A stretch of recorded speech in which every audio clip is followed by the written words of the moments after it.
Hello दोस्त, कैसे हैं आप लोग। एक बहुत ही इंटरेस्टिंग और स्टनिंग फैक्ट आज अभी मुझे पता चला, तो सोचा कि आप लोगों से शेयर करूं। काफी interesting facts.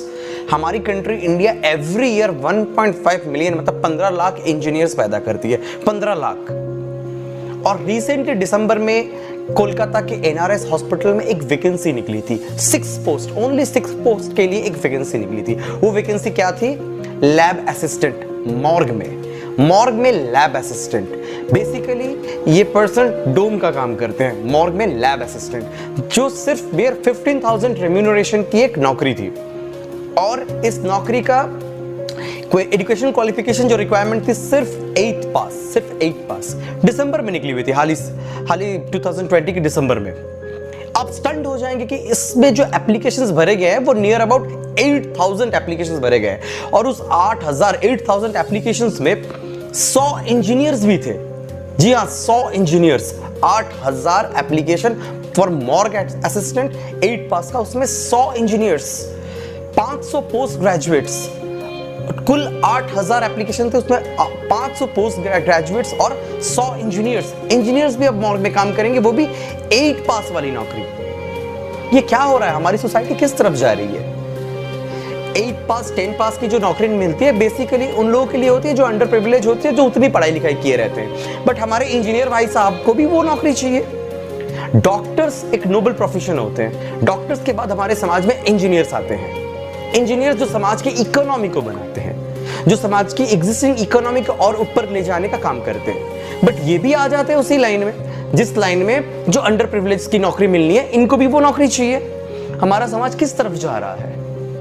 Engineers and post graduates इतने ओवर क्वालिफाइड हो कि अगर इन सब तरह की नौकरियां करने लगे तो इन नौकरियों के लिए जो अंडर प्रिविलेज कम्युनिटी है हमारी सोसाइटी की, वो कहां जाएंगे? वो कहां नौकरी करेंगे? बहुत ही स्टनिंग फैक्ट्स है। ये फर्स्ट टाइम हमारी कंट्री में देखा गया कि इस तरह की नौकरियों में इंजीनियर्स भी फाइट कर रहे हैं, एंड पोस्ट ग्रेजुएट्स तो है ही उनके साथ में। प्रॉब्लम कहां है? हमारे स्टूडेंट्स में या हमारे एजुकेशन सिस्टम में?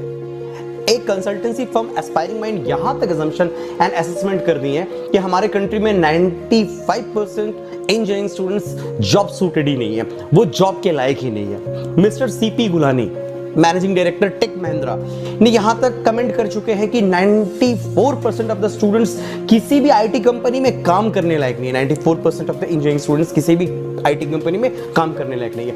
मेयर 6% इंजीनियरिंग स्टूडेंट्स ही बड़े बड़े कंपनियों के द्वारा रिक्रूटेड किए जाते हैं। एक छोटा सा और अजम्पशन ये भी आप लोग देख ले, जो उन्होंने कहा हुआ है कि 60% मार्क्स लेके दिल्ली यूनिवर्सिटी में कोई बंदा इंग्लिश ऑनर्स नहीं कर सकता, बट 60% मार्क्स लेके वो बंदा इंडिया के किसी भी इंजीनियरिंग कॉलेजेस में, मैक्सिमम इंजीनियरिंग कॉलेजेस में वो एडमिशन ले सकता है और वो इंजीनियर बन सकता है। जो बंदा इंग्लिश ऑनर्स नहीं कर सकता वो कहीं भी इंजीनियर बन सकता है। मशीन लर्निंग और कोडिंग का असेसमेंट जब होता है आईटी स्टूडेंट्स का, तो 60% ऑफ द स्टूडेंट्स एक लाइन लॉजिक तक लिख नहीं पाते, एक लाइन ऑफ कोडिंग लिख नहीं पाते जो कंपाइलर कंपाइल कर दे, और वो बेसिकली आईटी इंजीनियर बनते हैं हमारे देशों में। सिमिलरली अदर ब्रांचेस के साथ भी देखा जाए तो मैकेनिकल डिजाइन और सिविल डिजाइन इंजीनियर्स मेयर 5.5 या 6.48% ही जॉब के केपेबल है, उन्हें जॉब मिलती है। मेयर 5.5 और 6.48 मैकेनिकल और सिविल वाले। केमिकल में देखा जाए तो सबसे कम 1.64 ही एम्प्लॉयबल है, 1.64। इलेक्ट्रॉनिक्स में थोड़ा सा ज्यादा है, 7.07 जो एम्प्लॉयबल है, जिनमें एम्प्लॉयबिलिटी रहती है, जो नौकरियां कर सकते हैं। प्रॉब्लम क्या है? हमारी कंट्री में बेसिकली आईआईटीज, एनआईटीज और कुछ प्रीमियर इंस्टीट्यूट छोड़ के बाकी मैक्सिमम देखा जाए तो छोटे छोटे कॉलेजेस मशरूम हो रहे हैं, और ये कॉलेजेस बेसिकली बिजनेस कर रहे हैं, और बिजनेस करते हुए स्टूडेंट्स ने ये बेसिकली दुकान खोल के रखे और दुकान की तरफ बुकलेट बांटते हैं, और फिर वो स्टूडेंट्स इंजीनियर बन के बाहर जाते हैं। ये हमारी कंट्री की बेसिक प्रॉब्लम है। ज्ञान वाली सेशन तो ये बिल्कुल नहीं है, यहां मैं ज्ञान देने के लिए नहीं आया हूं। बस इतना ही रिक्वेस्ट है, जो under privilege and deserving candidate है, अगर उनकी पोस्ट को हम कैप्चर करने की ना कोशिश करें तो ये हमारे लिए भी सही है, हमारी इकोनॉमी के लिए भी सही है, और हमारी कंट्री के लिए भी सही है। तो कैसा लगा ये फैक्ट्स दोस्तों?